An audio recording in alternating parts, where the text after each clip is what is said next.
कहानी शुरू होती है और हम एक डॉक्टर को देखते हैं जो कि मिस दुधारू को उसके बेटे की हालत के बारे में बता रहा होता है। वो कहता है कि आपका बेटा चूतिया नहीं है, बस दिमाग से थोड़ा खिसका हुआ है। अभी बात सुनकर मिस दुधारू मुस्कुराने लगती है और उस डॉक्टर को वापस भेज देती है। इसके बाद हम देखते हैं पप्पू पिचकारी को, जो कि अपने कमरे में टेलीस्कोप लगाकर बहुत ही मुस्कुराते हुए किसी को देख रहा होता है। इसको देखकर हमें लगता है कि शायद पप्पू पिचकारी आसमान में चांद तारों को देखकर खुश हो रहा होगा, लेकिन ऐसा नहीं था, बल्कि ये हरामी तो अपने सामने वाले घर में एक लड़की को कपड़े बदलते हुए देख रहा था। अब इस शानदार नजारे को देखकर पप्पू पिचकारी अपनी पिचकारी चलाने ही वाला होता है, लेकिन तभी वहां पर मिस दुधारू आ जाती है। जिसके बाद वो भी उस टेलीस्कोप में देखकर पता लगा लेती है कि उसका हरामी बेटा क्या कर रहा था। जिसके बाद वो उसके मुंह पर एक चमाट लगाकर उसे रूम में बंद रहने की सजा सुनाती है। दरअसल वो पप्पू पिचकारी को एक साइंटिस्ट बनाना चाहती थी और उसे पता था कि अगर एक बार वो लड़कियों के चक्कर में पड़ गया तो उसकी जिंदगी के लग जाएंगे। इसलिए उसने पप्पू पिचकारी की पढ़ाई स्कूल में ना कराते हुए उसे घर पर पढ़ाया। अब वो जिस खिड़की से देख रहा था, मिस दुधारू उस खिड़की को भी बंद करवा देती है। जिसके बाद वो उसके सामने चुड़ैलों की तरह हंसने लगती है।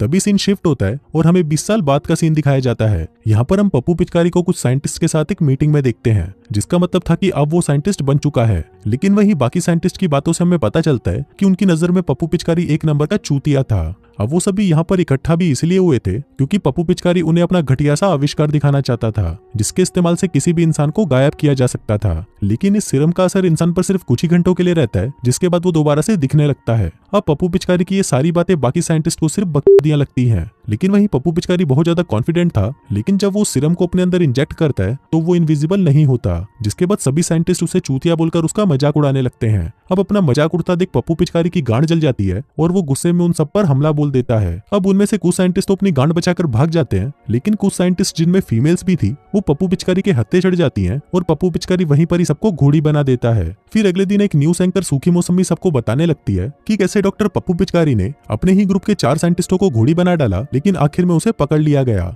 पर जज ने उसे फांसी की सजा नहीं सुनाई क्योंकि उसके अनुसार अब वो बावली कांड हो चुका था और हमारे देश के कानून के अनुसार बावली कांडों को कोई सजा नहीं दी जाती। इसलिए डॉक्टर पप्पू पिचकारी को पागलखाने भेज दिया जाता है। फिर 1 महीने बाद हम पप्पू पिचकारी को पागलखाने में देखते हैं, जहां वो सबसे नजरें चुराता हुआ भाग रहा था और कुछ देर बाद ही वो गार्ड्स को भी चकमा देकर वहां से भाग जाता है। लेकिन थोड़ी ही देर में गार्ड्स वापस उसके पीछे पड़ जाते हैं और पप्पू पिचकारी फिर से उनसे बचते हुए वहां से भाग जाता है। फिर हमें दिखाया जाता है कि पप्पू पिचकारी को पागलखाने से भागे 7 दिन हो चुके हैं। इसके बाद हम एक क्लास में कुछ बच्चों को देखते हैं। ये एक कॉलेज था जो समर वेकेशंस में भी चल रहा था और इस कॉलेज में सिर्फ उन्हीं बच्चों को ही पढ़ाया जा रहा था जो दिमाग से पूरी तरह से चूतिए थे। तभी वहां पर कॉलेज की प्रिंसिपल मिस कटीला बदन आकर सबको बताने लगती है कि उनके पुराने फिजिक्स टीचर की अचानक बाथरूम में हाथ गाड़ी चलाने से मौत हो गई, इसलिए अब आगे की क्लास तुम्हारे नए टीचर डॉक्टर पप्पू पिचकारी लेंगे। जिसका मतलब था कि पागलखाने से निकलकर पप्पू पिचकारी अब एक टीचर बन चुका था। फिर क्लास में आते ही वो सबसे पहले क्लास की सबसे पटाखा लड़की रिया रसीली से एक फिजिक्स का सवाल पूछता है। वो उसे कहता है कि चलो तुम मुझे फिजिक्स के 3 प्रिंसिपल्स बताओ। लेकिन रिया रसीली तो क्या, पूरी क्लास को इसके बारे में घंटा कुछ नहीं पता था। जिस पर पप्पू पिचकारी कहता है कि फिजिक्स के 3 प्रिंसिपल्स ये हैं, सुबह खाना, शाम को खाना, रात में बीवी के साथ नंगे हो जाना। फिर क्लास खत्म होने के बाद सभी लड़कियां चीयर लीडिंग की प्रैक्टिस कर रही होती हैं और वहीं अपना पप्पू पिचकारी उनके उछलते हुए संतरों को देखकर अपनी पिचकारी चला रहा होता है। इसके बाद हम एक कपल गंडभेदक और गहरी खाई को देखते हैं, जिन्हें जहां पर भी मौका मिलता था वो वहीं पर ही मजदूरी करना शुरू कर देते थे। फिर कुछ देर बाद जब सभी लड़कियां बाथरूम में नहा रही होती हैं, तभी वहां पर गंडभेदक आता है और चुपके से उन्हें नहाते हुए देखने लगता है। उधर हमारा पप्पू पिचकारी भी गंडभेदक को देख रहा होता है कि ये भूखड़ी वाला आखिर देख क्या रहा है। जिसके बाद गंडभेदक के वहां से जाते ही पप्पू पिचकारी भी उन लड़कियों को नहाते हुए देखने लगता है। अब वो फिर से अपनी पिचकारी चलाने ही वाला था कि तभी वहां पर मिस कटीला बदन आ जाती है, जिसको देखकर पप्पू पिचकारी ये बहाना बनाने लगता है कि उसकी चवन्नी नीचे गिर गई थी तो वो उसे ढूंढ रहा था। अब मिस कटीले बदन को तो ये समझ आ गया था कि ये चूतिया देख क्या रहा है, इसलिए वो उसे कहती है कि बड़ी के अपनी क्लास पर ध्यान दे। जिसके बाद पप्पू पिचकारी शर्मिंदा होकर वहां से चला जाता है। फिर इसके बाद हम पप्पू पिचकारी को उसके रूम में देखते हैं, जहां पर वो उस इनविजिबल होने वाले सीरम पर काम कर रहा था, लेकिन फिर वो उसमें सक्सेसफुल नहीं हो पाता। अब वो दिन में तो अपने स्टूडेंट्स को फिजिक्स की क्लास दिया करता था और रात को अपने एक्सपेरिमेंट पर काम किया करता था, लेकिन इतनी कड़ी मेहनत के बाद भी वो सीरम को तैयार नहीं कर पाता। लेकिन फिर एक दिन उसकी एक कोशिश रंग लाती है और उसका टेस्ट सब्जेक्ट गायब हो जाता है। अभी देखकर पप्पू पिचकारी बहुत खुश था। जिसके बाद वो सीरम को अपने ऊपर भी इस्तेमाल करता है और वो भी गायब हो जाता है। अब अपने एक्सपेरिमेंट को पूरा होता देखकर वो बहुत खुश होता है और हंसते हंसते वहीं सो जाता है। लेकिन फिर अगली सुबह जब उसकी नींद खुलती है तब हम देखते हैं कि वो फिर से विजिबल हो चुका है। उसी रात पप्पू पिचकारी अपने सपने में उन सभी लड़कियों को बाथरूम में नहाते हुए देखता है और उसे लगता है कि वो लड़कियां उसे भी अपने साथ नहाने के लिए बुला रही हैं। जिसके साथ ही हम ये भी देखते हैं कि उसी रात पप्पू पिचकारी रिया रसीली के घर जाकर उसके कपड़े उतारकर उसके रसीले संतरों को घूर घूर कर देखने लगता है अब पूरी रात दबाकर अपनी पिचकारी चलाने के बाद अगले दिन जब वो क्लास में आता है तभी क्लास शुरू होने से पहले रिया रसीली उसके पास आती है। वो उसे उसकी पिचकारी चूसने के बदले एग्जाम में उसके नंबर बढ़ाने को कहती है, लेकिन पप्पू पिचकारी उसे साफ मना कर देता है। तभी क्लास की बेल बज जाती है और बाकी के स्टूडेंट्स भी क्लास में आ जाते हैं। अब आज पप्पू पिचकारी एक सरप्राइज टेस्ट लेने का प्लान कर रहा था, लेकिन उसके स्टूडेंट्स में से किसी को भी कुछ नहीं आता था, जिसके बाद वो सभी पप्पू पिचकारी को ही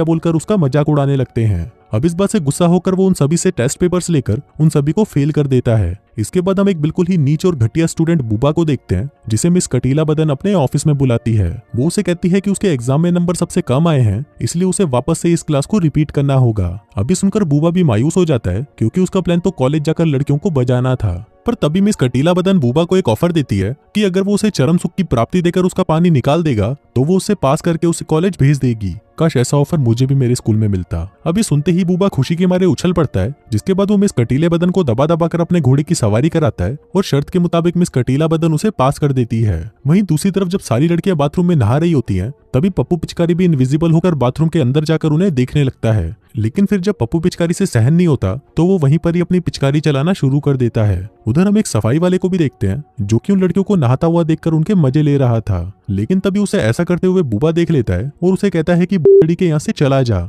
जिसके बाद वो भी उन लड़कियों को नहाते हुए देखने लगता है। वहीं उसी रात जब पप्पू पिचकारी सो रहा था तभी उसे बहुत डरावने सपने आने लगते हैं, जिसमें उसकी माँ और डॉक्टर के साथ उसके कॉलेज की सभी लड़कियां उस पर हंस रही थीं। फिर अगले दिन से हम देखते हैं कि अब पप्पू पिचकारी के सभी स्टूडेंट्स उसकी क्लास में ध्यान देने लगे थे।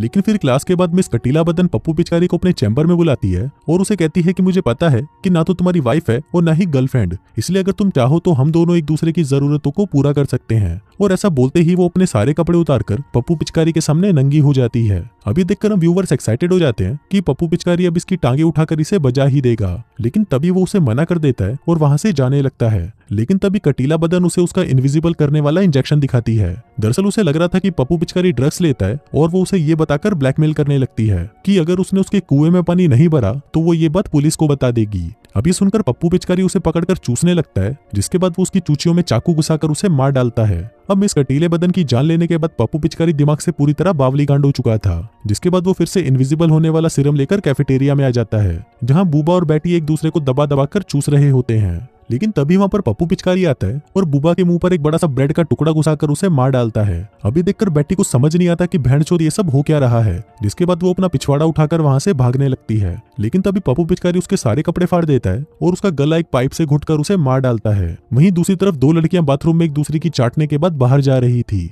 लेकिन तभी उन्हें वहां मेन गेट बंद मिलता है तो वो पीछे के रास्ते से निकलने का सोचती हैं। लेकिन तभी हॉलवे में बैटी की डेड बॉडी देखकर उनकी फटकर 464 हो जाती है और वो भागते हुए अपने क्लासरूम में आ जाती हैं, जहां पर पहले से ही पप्पू पिचकारी बैठा हुआ था। फिर वो उसे बताती है कि बैटी की डेड बॉडी हॉलवे में लावारिस पड़ी हुई है। अभी सुनकर पप्पू पिचकारी क्लासरूम से बाहर आता है और इनविजिबल होकर वापस अंदर जाता है, जिसके बाद वो एक लड़की को पूरी नंगी करके उसका मुंह एक्वेरियम में डुबाकर उसे मार डालता है और फिर दूसरी लड़की का गला घुटकर उसे भी मार डालता है। वहीं दूसरी तरफ रिया रसीली बाथरूम में नहाने जा रही थी, जहां पर पहले से ही पप्पू पिचकारी इनविजिबल होकर बैठा हुआ था, जिसके बाद वो उसे भी इलेक्ट्रिक शॉक देकर मार डालता है। तभी उसकी चीख सुनकर उसका बॉयफ्रेंड उस वॉशरूम में जाता है, जहां पर उसे एक लॉकर में रिया रसीली की डेड बॉडी मिलती है। तभी अचानक पप्पू पिचकारी उसे घुसंड मारना शुरू कर देता है, जिसे देखकर वो वहां से भागने की कोशिश करता है, पर क्योंकि मेन गेट बंद था तो वो पप्पू पिचकारी से बचते हुए छत पर आ जाता है। लेकिन तभी पप्पू पिचकारी उसे वहां से नीचे फेंककर मार डालता है। वहीं दूसरी तरफ एक क्लास में गंधभेदक और गहरी खाई दबा दबाकर मजदूरी कर रहे थे। फिर गहरी खाई गंधभेदक से कहती है कि अगर हमें किसी ने देख लिया तो हमें कॉलेज से निकाल दिया जाएगा। लेकिन गंधभेदक को उसके खेत में मजदूरी करनी ही थी, इसलिए वो उसे वहीं पर ही घुड़ी बना देता है। दूसरी तरफ उस सफाई वाले को भी मिस कटीले बदन की डेड बॉडी मिल जाती है, जिसके बाद वो पुलिस को फोन करने की कोशिश करता है, लेकिन गूंगे होने की वजह से वो कुछ बोल नहीं पाता। उधर गंधभेदक और गहरी खाई को रिया रसीली की डेड बॉडी एक लॉकर रूम में मिलती है, जिसके बाद जब वो सफाई वाला चिल्लाते हुए उनके पास आता है तो गंधभेदक उसे ही किलर समझकर उसकी पिटाई करने लगता है। लेकिन तभी वहां पर पप्पू पिचकारी भी पहुंच जाता है और गहरी खाई को मारने लगता है, लेकिन गंधभेदक जैसे तैसे करके उसको बचा लेता है। फिर थोड़ी देर बाद पप्पू पिचकारी फिर से विजिबल हो जाता है, लेकिन फिर भी वो गंधभेदक को मार मार कर उसे बेहोश कर देता है, जिसके बाद वो गहरी खाई के पास आता है और उसके सर पर कूद कूद कर उसका कचुम्बड़ बना देता है। अब इतना आतंक फैलाने के बाद पप्पू पिचकारी घर आकर अपना सामान पैक कर रहा होता है, लेकिन तभी वहां पर बंदूक लिए गंधभेदक आ जाता है। अब उसे जिंदा देखकर पप्पू पिचकारी भी हैरान था, लेकिन तभी वो उसका ध्यान भटकाकर जल्दी से खुद को इनविजिबल सीरम लगा लेता है, जिसके बाद अब गंधभेदक ठीक से निशाना नहीं लगा पाता। अब उन दोनों के बीच में लड़ाई होने लगती है, जिस दौरान पप्पू पिचकारी भी वो इनविजिबल सीरम खुद को लगा लेता है और वो भी गायब हो जाता है। अब उन दोनों का ये मुकाबला बराबरी का होता है, लेकिन तभी अचानक गोली चलने की आवाज आती है और हम देखते हैं कि गंधभेदक के सिर के चीथड़े उड़ चुके हैं। लेकिन तभी वहां पर दो पुलिस ऑफिसर आते हैं, जिसे देखकर हमें पता चलता है कि गंधभेदक ने पप्पू पिचकारी के पास जाने से पहले पुलिस वालों को भी इन्फॉर्म किया था। अब गंधभेदक के मरते ही उसकी बॉडी तो फिर से विजिबल हो गई थी, लेकिन पप्पू पिचकारी अभी भी इनविजिबल था। अब ये देखकर पुलिस वालों को लगता है कि शायद गंधभेदक ने खुद को ही मार डाला, जिसके बाद वो वहां से चले जाते हैं। और तभी उनके जाने के बाद पप्पू पिचकारी भी अपना सिरम लेकर हंसते हंसते वहां से चला जाता है। इसके बाद लास्ट में हम वही न्यूज रिपोर्टर सूखी मौसम्मी को देखते हैं, जो कि सबको बता रही होती है कि कैसे पप्पू पिचकारी ने स्कूल में घुसकर बच्चों और प्रिंसिपल के साथ साथ पियोन तक को भी मार डाला और आखिर में जाकर उसने आत्महत्या कर ली। अब ये बोलते ही अचानक सूखी मौसम्मी के कपड़े फटने लगते हैं और पप्पू पिचकारी उसे नेशनल टीवी पर नंगा कर देता है। और दोस्तों, इसी के साथ ही ये कहानी यहीं खत्म हो जाती है।